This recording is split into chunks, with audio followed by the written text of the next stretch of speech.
Hello நமஸ்காரம். இன்றைக்கி மடிப்பாக்கம் சுந்தரி மாமியாத்து கிச்சனில் முருங்கைக்காயில் ஒரு தொக்கு எப்படி பண்ணுறது அப்படிங்கிறத தான் பார்க்க போகிறோம். முருங்கைக்காயை இது போல் கட் பண்ணிவிட்டு கொஞ்சமாக தண்ணி விட்டுக்கோங்க. அந்த தண்ணி வேகிறதுக்கும் அந்த முருங்கைக்காய்க்கும் சரியாக இருக்கா மாதிரி, இல்லாட்டா நீங்கள் ஆவியில் வேக விட்டு கூட எடுத்துக்கலாம். தண்ணி நிறையா வச்சிட்டோன்னா அப்புறம் வெந்த தண்ணியை வேஸ்ட்டாக கொட்டுறா மாதிரி இருக்கும். அதனால் திட்டமாக வச்சுக்கோங்க. இதுக்கு ஒரு சின்ன நெல்லிக்காய் அளவுக்கு புளியை எடுத்துகிட்டு வெந்நீரை விட்டு ஊற வச்சு நல்லா கெட்டியாக கரைச்சி வச்சுக்கணும். இப்போ ஸ்டவ் ஆன் பண்ணிவிட்டு வானல் அடுப்பில் போட்டுட்டு ஒரு 2 ஸ்பூன் அளவுக்கு நல்லெண்ணெய் விட்டுக்கலாம். நல்லெண்ணெயில் பண்ணுறதுக்கு இதோட டேஸ்ட்டே வேறு லெவலில் இருக்கும். இதில் ஒரு கைப்பிடி அளவுக்கு சின்ன வெங்காயத்தை போட்டு நல்லா செவக்க வதக்கிக்கலாம். இந்த அளவுக்கு செவக்கிற அளவுக்கு வதக்கிக்கணும். வதக்கி தனியாக ஒரு தட்டில் எடுத்து வச்சுக்கலாம். இப்போ அதே எண்ணெயில் ஒரு 6 காஞ்ச மிளகா போட்டுருக்கேன். ஒரு 1லேருந்து 1.5 ஸ்பூன் அளவுக்கு கொத்தமல்லி வரப்போம். 1.5 ஸ்பூன். இப்போ இந்த கொத்தமல்லி வர நல்லா செவக்கிற அளவுக்கு வறுத்துக்கணும். இப்போ இந்த மிளகா கொஞ்சம் வறுபட்டு விட்டு அதிலே விட்டானாக்கா ரொம்ப கலர் மாதிரி கருப்பாகிடும். அதனால் அதை வண்டி தனியாக எடுத்து வச்சுக்கிறேன். தனியாக நல்லா செவக்க வறுத்துட்டு அதையும் எடுத்து அந்த மிளகாயோடைய போட்டுடலாம்.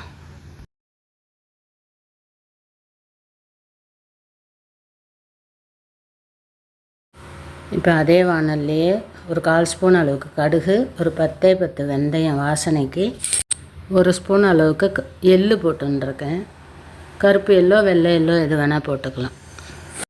1/2 ஸ்பூன் அளவுக்கு ஜீரகம். எல்லாத்தையும் போட்டு நல்லா பொரிஞ்சதுக்கப்புறமா ஸ்டவ் ஆஃப் பண்ணிடலாம். பொரிஞ்ச கடுகோடையோ ஒரு கொத்து கருவேப்பிலையும் போட்டு நல்லா ஒரு பிரட்டிட்டு நம்ம வறுத்து வச்சுருக்கிற மிளகா கொத்தமல்லி விரையோட இதையும் சேர்த்து ஒரு பவுடர் ஆட்டம் பண்ணிக்கணும். இந்த தொக்குக்கு நம்ம காரப்பொடியெலாம் போட போகிறதில்ல. அதனால் உங்களுக்கு எவ்வளோ காரம் தேவையோ அதுக்கு தகுந்த மிளகா போட்டுக்கோங்க. இந்த நம்ம வறுத்து வச்சுருக்கிற கொத்தமல்லி விரை மிளகா எல்லாத்தையும் போட்டு ஒரு நிமிஷம் ஒரு பொடி பண்ணிக்கலாம். வெங்காயத்தை தனியாக எடுத்து வச்சுருக்கணும். நான் அவசரத்தில் இதில் வச்சுட்டேன். நீங்கள் தனியாக எடுத்து வச்சுக்கோங்க.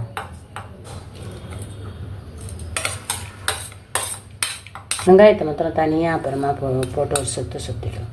இந்த அளவுக்கு இதை பொடி பண்ணிக்கணும். பொடி பண்ணிவிட்டு இப்போ நம்ம வதக்கி வச்சுருக்கிற வெங்காயத்தை எடுத்து போட்டுக்கலாம். இதை போட்டுட்டு கொஞ்சமாக தண்ணியை விட்டு நல்லா பேஸ்ட்டாட்டம் அரைச்சிக்கலாம். இந்த அளவுக்கு பேஸ்ட்டாட்டம் அரைச்சி வச்சுக்கணும். நம்ம இப்போ வேக விட்டு வச்ச முருங்கைக்காய் நல்லா ஆறி இருக்கும். அது நல்லா ஸ்பூனால் இது போல் அதில் உள்ள பல்ப்பை மாத்திரம் எடுத்துக்கலாம். இது போல் ஸ்பூனை வச்சு எடுக்கிறத ஈஸியாக வந்துடும். இப்போ அதே வானலில் ஒரு 3 ஸ்பூன் அளவுக்கு எண்ணெய் விட்டுக்கலாம். சின்ன கட்டியாக இருக்கிறதுனால 2-3 கட்டி பெருங்காயம் போட்டுருக்கேன். 1 ஸ்பூன் அளவுக்கு கடுகு பொரிஞ்சதும் 1 ஸ்பூன் அளவுக்கு உளுத்தம்பருப்பு நல்லா செவந்ததுக்கு அப்புறமா நம்ம ஊற வச்சுருக்கிற புளி எடுத்து அதில் கரைச்சி ஊற்றணும். ரொம்ப தண்ணியாக கரைக்காமல் 1/2 டம்ளர்லேருந்து 3/4 டம்ளர் தண்ணியை விட்டு கரைச்சா போதும். இந்த புளி தண்ணியில் ஒரு 1/4 ஸ்பூன் அளவுக்கு மஞ்சள் பொடியை போட்டுட்டு நல்லா கலந்து விட்டுக்கலாம். கலந்து விட்டுட்டு புளி தண்ணி பச்சை வாசனை போகிற அளவுக்கு ஒரு 2 நிமிஷம் கொதிக்கட்டும். 2 நிமிஷம் கொதிச்சதுக்கப்புறமா நம்ம அரைச்சி வச்சுருக்கிற கொத்தமல்லி விரை மிளகா விழுது அதில் விட்டுடலாம். விட்டுட்டு அது ஒரு நிமிஷம் நல்லா கொதிக்கட்டும். இதுக்கு தேவையான அளவு உப்பு போட்டுக்கலாம். உப்பு போட்டதுக்கப்புறம் அதை நல்லா வதக்கிக்கலாம். அந்த அரைச்சி விட்ட விழுதில் உள்ள பச்சை வாசனையெல்லாம் போகிற அளவுக்கு வதக்கிக்கலாம். 1 நிமிஷம் கொதித்ததுமே நல்லா அது வெண்ணெய் பிரிஞ்சு வர ஆரம்பிச்சிடும் மேலே. இந்த ஸ்டேஜில் நம்ம உரித்து வச்சுருக்கிற முருங்கைக்காய் பல்ப்பு எடுத்து அதில் போட்டுக்கலாம். போட்டு நல்லா 4 பக்கமும் உப்பு காரம் படுற மாதிரி கலந்து விட வேண்டியது தான். அவ்வளோதான். இப்போ சுவையான முருங்கைக்காய் பல்ப்பை வச்சு ஒரு தொக்கு ரெடி பண்ணிட்டோம். எப்போவும் சாம்பார் வத்த குழம்புன்னு பண்ணாமல் இது போல் ஒரு தொக்கு ரெடி பண்ணோன்னா சாத்தில் போட்டு பிசைஞ்சு சாப்பிட்டு டேஸ்ட்டாக இருக்கும். இறக்குற நேரத்துக்கு ஒரு 1/4 ஸ்பூன் அளவுக்கு நாட்டு சர்க்கரை போட்டுக்கலாம். இது போடுறதே நல்ல டேஸ்ட்டை இன்னும் கூட்டி கொடுக்கும். புளிப்பு காரம் கொஞ்சம் வெள்ளை சுவையோடு இந்த முருங்கைக்காய் தொக்கும் நல்ல டேஸ்ட்டாக இருக்கும்.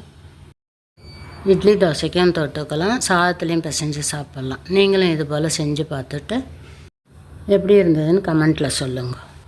லாஸ்ட்டாக ஒரு ஸ்பூன் நல்லெண்ணெயை விட்டுட்டு நல்லா கலந்து விட்டுட்டு வேறு ஒரு கிண்ணத்துக்கு மாற்றிக்கலாம்.